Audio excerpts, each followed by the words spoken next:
सुनो प्रिया, तुम्हें बताना ही भूल गया था। आज पापा से मेरी फ़ोन पे बात हुई थी। थोड़ी देर में पापा घर पहुंच जाएंगे।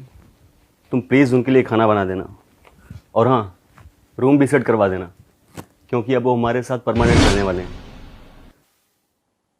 ये तुम क्या कह रहे हो? पापा यहाँ क्यों आएंगे?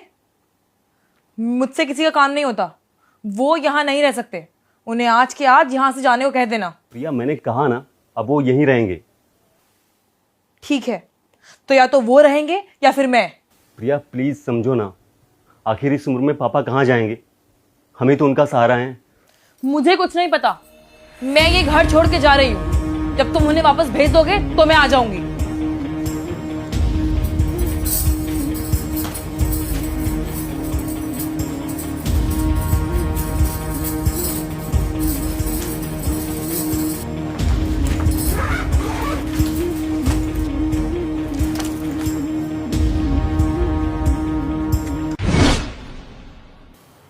अरे पापा, आप अचानक यहाँ कैसे? बेटा, मेरी तो सुबह दामाद जी से बात हुई थी। क्या बताया नहीं उन्होंने तुम्हें? मुझे तुम्हारे भैया भाभी ने घर से निकाल दिया। तुम्हारी भाभी ने मना कर दिया खाना बनाने के लिए मेरा। उसने कहा या तो उस घर में वो रहेगी या मैं रहूँगा। अब इस बुढ़ापे में मैं कहाँ जाता। मैंने तो वृद्धाश्रम जाने की तैयारी कर ली थी, लेकिन जब ही दामाद जी का फ़ोन आया और मैंने उन्हें अपनी सारी बातें बताई, उन्होंने मेरी टिकट करा दी। नमस्ते पापा, सफर में कोई परेशानी तो नहीं? आशीर्वाद बेटा। नहीं बेटा, कोई परेशानी नहीं हुई। तुमने टिकट करा दी थी, मैं बहुत आराम से आया। प्रिया, मैं तो वृद्धाश्रम जा रहा था, लेकिन शरद जी ने कहा कि अब आप अपने बच्चों के पास ही रहोगे, इसलिए मैं यहाँ आ गया। सच में प्रिया, मैं तो धन्य हो गया ऐसा दामाद पाकर। मेरे अपने बेटे ने मुझे घर से निकाल दिया, लेकिन मेरे दामाद ने मुझे सहारा दिया। प्रिया बेटा, आपको तो कोई परेशानी नहीं है मेरे यहाँ रहने से? कैसी बात कर रहे हैं पापा आप? मुझे भला क्या परेशानी होगी? आइए, मैं आपको आपका कमरा दिखा देती हूँ। आप फ्रेश हो जाइए, फिर मैं खाना लगा देती हूँ। चलिए।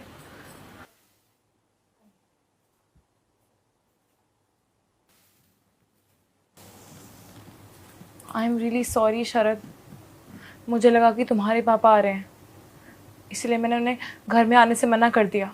मैंने अपने और तुम्हारे पापा में भेदभाव किया, और तुमने मेरे पापा को कितना मान दिया, सम्मान दिया, उन्हें अपना माना, उन्हें अपने घर में रहने की जगह भी दी।